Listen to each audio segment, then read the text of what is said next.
দীনেশ বেশ হতাশ। তার বন্ধু উৎসব জানতে চান হতাশার কারণ কি। দীনেশ বলেন তিনি খুবই সামান্য টাকা উপার্জন করেন, সেটি করের চাপে আরও কমে যাবে। উৎসব পাল্টা জানতে চান তিনি কি কোনো ট্যাক্স সেভিং ইনভেস্টমেন্টে বিনিয়োগ করেন। দীনেশ বলেন তিনি শুধুমাত্র 80C ধারার অধীনে যা পাওয়া যায় সেগুলি কাজে লাগান। উৎসব জানতে চান তিনি কি কোনো স্বাস্থ্য বীমা পলিসি কিনেছেন বা কোনো ট্যাক্স সেভিং ইনভেস্টমেন্ট করেছেন কিনা। দীনেশ বলেন কিভাবে কর বাঁচানো যায় সে সম্পর্কে তার কোনো ধারণাই নেই। উৎসব দীনেশকে আশ্বস্ত করে বলেন এখন বিভিন্ন ধরনের পলিসি পাওয়া যায়। এটি শুনেই দীনেশ গোটা বিষয়টি সম্পর্কে জানতে আগ্রহী হন। বেশিরভাগ মানুষ, বিশেষত যারা চাকরি করেন, তারা আগ্রহী হন ইপিএফ, সন্তানের পড়াশোনা এবং জীবন বীমায় বিনিয়োগ করে 80C ধারার অধীনে 1.5 লক্ষ টাকা পর্যন্ত ছাড়ের বিষয়টি নিয়ে। কিন্তু এখন প্রশ্ন হলো এই পরিস্থিতিতে কিভাবে কর বাঁচাবেন। এখানে ভয়ের কোনো কারণ নেই। 80C ছাড়াও কর সাশ্রয়ের প্রথম অপশন হলো ন্যাশনাল পেনশন সিস্টেম বা এনপিএস স্কিম। আপনি যদি 80C এর 1.5 লক্ষ টাকার লিমিট শেষ করে ফেলেন তাহলে এরপর 80CC DA 1B রিলিফ দেবে। এনপিএস টিয়ার 1 অ্যাকাউন্টে বিনিয়োগ অ্যাডিশনাল ডিডাকশন যোগ্য। ধারা 80CC DA 1B এর অধীনে এই ডিডাকশন 50,000 টাকা। এটি ধারা 80C এর অধীনে 1.5 লক্ষ টাকার উপরে। চিকিৎসার খরচ ক্রমবর্ধমান, তাই সেই খরচ কভার করার জন্য স্বাস্থ্য বীমা অপরিহার্য। স্বাস্থ্য বীমার আরও একটি সুবিধা হলো এটি কর সাশ্রয়ী। ধারা 80D এর অধীনে আপনি আপনার স্বামী বা স্ত্রী এবং সন্তানের জন্য স্বাস্থ্য বীমা পলিসি নিলে 25,000 টাকা ডিডাকশন পাওয়া যায়। 60 বছর বা তার বেশি বয়সী প্রবীণ নাগরিকের জন্য এই ডিডাকশন 50,000 টাকা।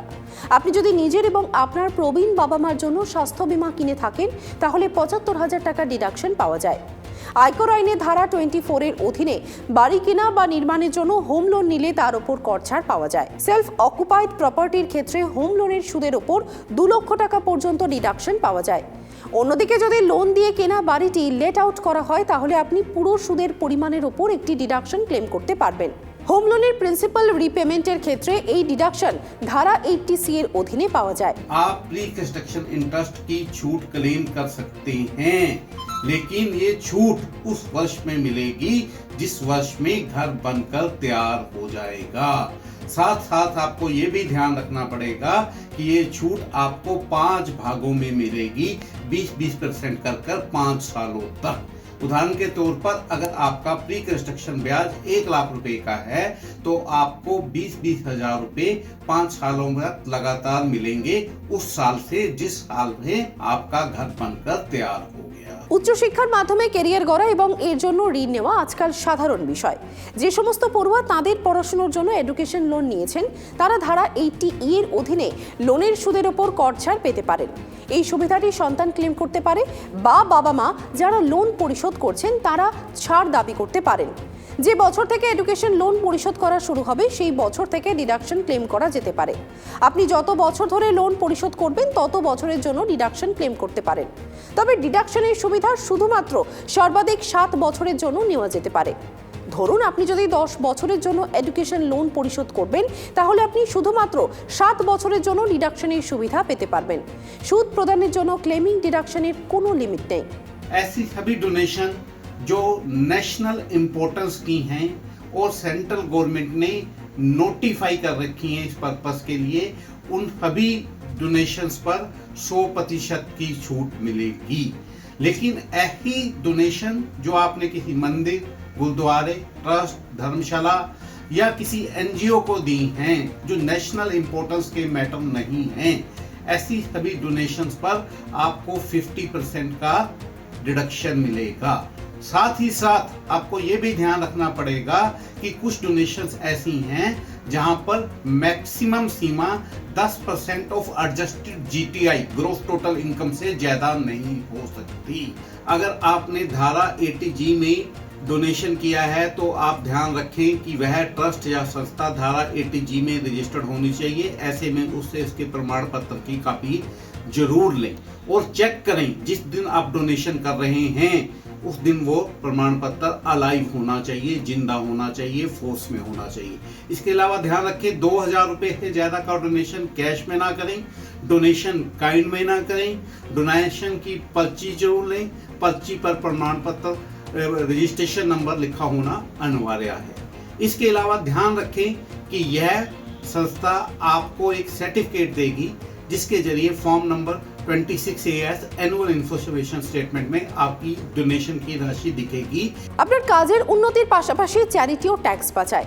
আপনি যদি নির্বাচিত রিলিফ ফান্ডে বা prime minister national relief fund, national defence ফান্ডের মতো চ্যারিটেবল ইনস্টিটিউশনে দান করেন, তাহলে আপনি ধারা 80G এর অধীনে ডিডাকশন ক্লেম করতে পারেন। এটি নির্ভর করে আপনি কোন প্রতিষ্ঠানে দান করছেন তার উপর। আপনি অনুদানের পরিমাণের 50 বা 100% পর্যন্ত ডিডাকশন ক্লেম করতে পারেন। 2000 টাকা নগদ ট্যাক্স ডিডাকশনের জন্য যোগ্য নয়। পণ্য আকারে করা দান ট্যাক্স ডিডাকশনের জন্য বৈধ নয়। কর ডিডাকশনের সুবিধা পেতে করদাতাদের কিছু শর্ত মানতে হবে। সেগুলি হলো, আপনি যদি একজন ডিপেন্ডেন্ট ডিসেবলড পার্সনের চিকিৎসার জন্য খরচ করেন, তাহলে আপনি ধারা 80DD এর অধীনে একটি ট্যাক্স ডিডাকশন ক্লেম করতে পারেন। যে ক্ষেত্রে নির্ভরশীল ব্যক্তি 40% বা তার বেশি অক্ষম, সেখানে চিকিৎসার খরচের জন্য 75,000 টাকা পর্যন্ত ডিডাকশন ক্লেম করা যায়। আর 80% বা তার বেশি অক্ষম রয়েছেন যারা, তাদের জন্য 1,25,000 টাকা ক্লেম করা যেতে পারে।